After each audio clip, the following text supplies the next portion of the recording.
It is 12:01 and welcome to the teen driving webinar that we're putting on here at Baggett Law. My name is Matt Baggett. I'm the managing partner of Baggett Law. Here's our team here. We're an injury law firm in Jacksonville handling cases on behalf of the injured party, those that have been harmed or hurt in pursuit of a negligent driver, most times the at-fault driver, and we've handled hundreds of motor vehicle crashes, and we're very, very happy to host this webinar. Our focus today is teen drivers and what that means for you as parents or guardians, or if you're a teen driver yourself, or if you're just curious under Florida law about the ins and outs of teen driving liability and really the focus of what that means for parents and guardians. And just to set the stage, this is not this webinar is not to scare anybody.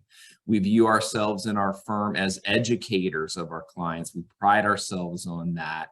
The fact of the matter is there is risk involved with teen driving if you have a teen in your household, and we want to tell you what that risk is so you can take measures and protect yourself, and we want to empower you with knowledge and not make you walk away scared. So this is going to be a quick hitter. It's going to be a quick seminar. There's not that much to know. If you have any questions, type them into the chat and I will answer them at the end.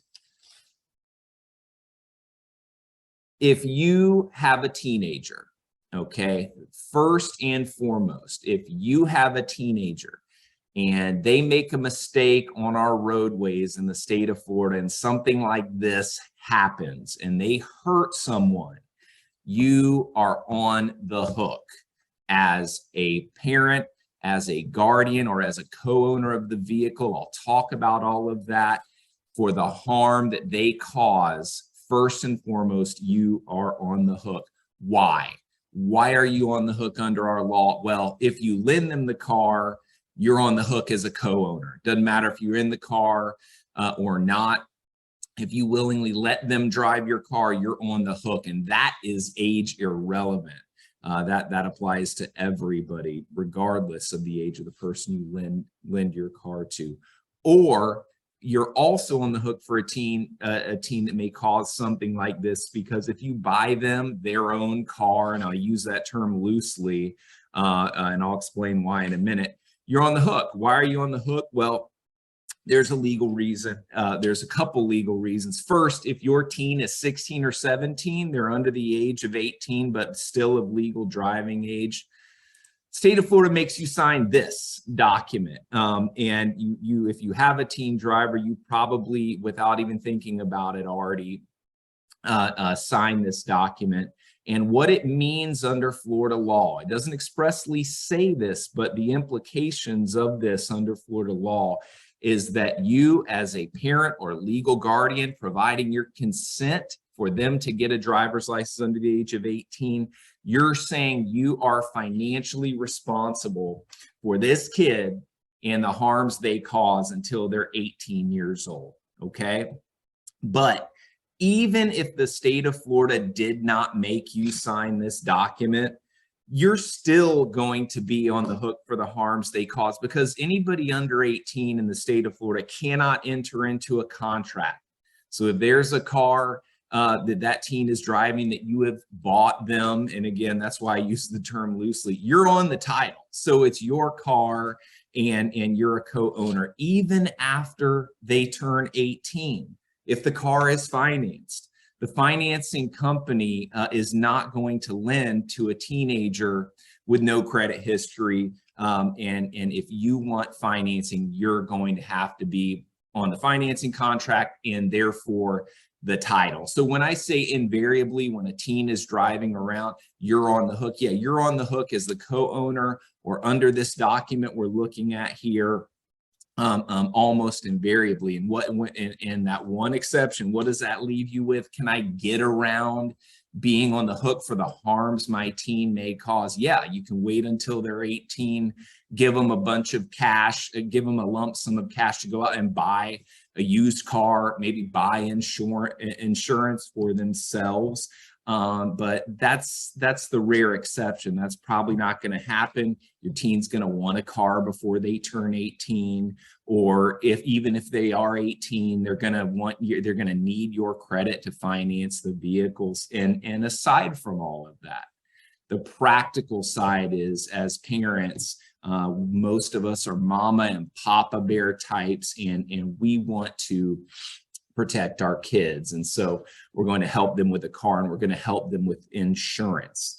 So what you need to do if you have a teenager in your home, of course, it goes without saying, the best way to avoid any problems and any financial responsibility is that the crash never happens, okay? And of course, preventing it from ever happening, making sure they are experienced before you put them in a vehicle, limiting nighttime driving, strict rules on cell phone usage and speeding, and never driving impaired. All of that goes without saying, but we are here because of the realities of teen drivers. And the realities are pretty stark, in my opinion. This is an age group where the crash risk, according to the CDC, is the very highest. Teens age 16 to 19, out of all other age groups, this is the highest crash risk group. By miles driven, if you look down at that second line there, a teen driver is 3 times more likely on average to be in a serious or fatal crash as drivers age 20 or older. 3 times more likely every time they set foot in their vehicle. So, we're here to address the realities, and this is a risky group. So what do you do about it? What do you do to protect yourself and protect your teen? That's why I say it was going to be a quick hit webinar. It's one thing you need to do. The main thing, buy liability insurance. Buy liability insurance for injuries that your teen may cause. It's called, in Florida, it's called bodily injury liability coverage. Here's a sample declarations page, which if you have a car and you have auto insurance, you've seen something like this. This is a Geico standard form. And this has all of the coverages, and we've zoomed in on the bodily injury liability insurance that you need. You need it. Now, it's not required in Florida. We are one of very, very few states where you do not have to buy bodily injury liability coverage for harms you may do to others on the roadway. The only thing we have to buy that's required as far as liability coverage is $10,000 to repair the other person's car, not to repair the other person's health. So buy liability coverage. Buy lots of it. In this example, this individual bought $100,000 per person, up to $300,000 per incident. Buy it for yourself, buy it for your teen by adding them to your car insurance policy.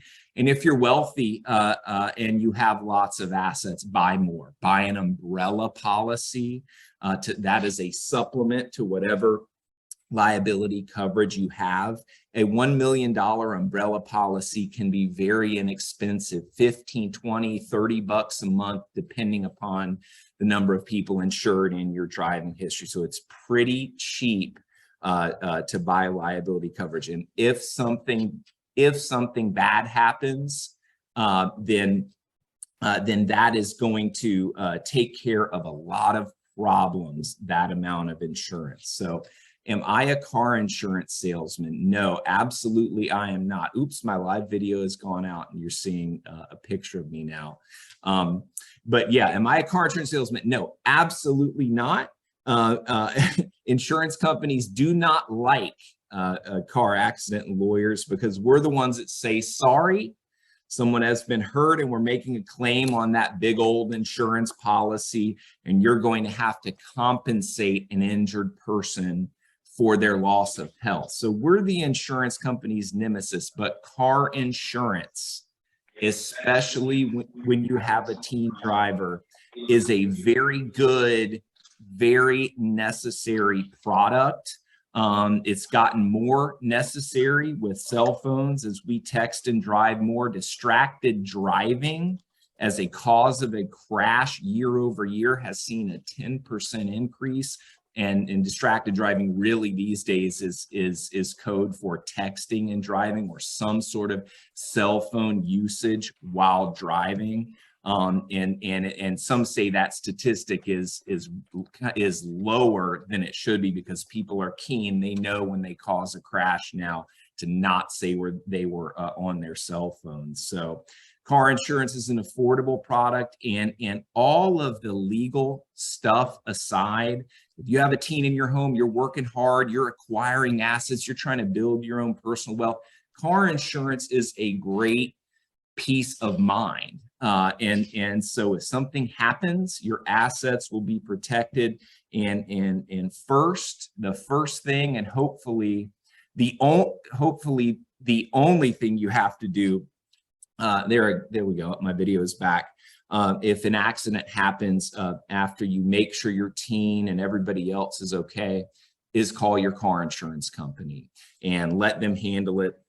And if the claim, you think the claim is frivolous or the other person is exaggerating, fine. These car insurance companies fancy themselves as experts in detecting frivolous claims. So let your insurance company deal with it, and it's a relatively inexpensive way to do that.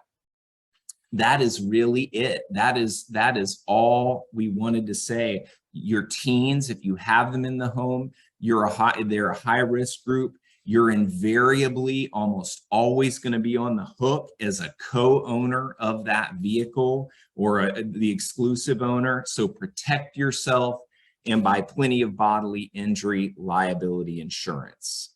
And we thank you so much for tuning in. And if there's any questions, you can add them to the chat if you have not already, and I will address them.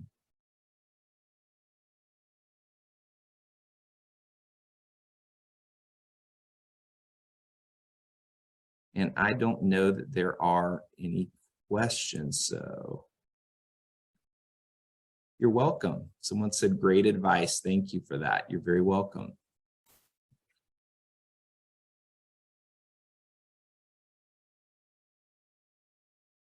Well, I just got a text from someone that says, what if you buy the car cash at 16? Well, you can't. You can't in the state of Florida, at least. Maybe if you find the right used car dealer, dealer, then maybe they'll let you sign a contract. But you have no illegally enforceable contract, and legally you're not supposed to be able to sign a contract at the age of 16. So you have to wait until you're 18.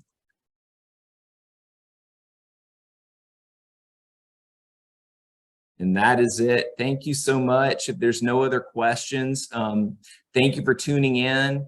And we will be doing several like this on various subjects, various other types of car insurance, uninsured motorist coverage. That's in case you are hurt by someone else. But the focus of today's was just if you are the potential responsibility, your financial responsibility in case your teen causes harm to someone else and is at fault or partially at fault for the accident. So thank you so much.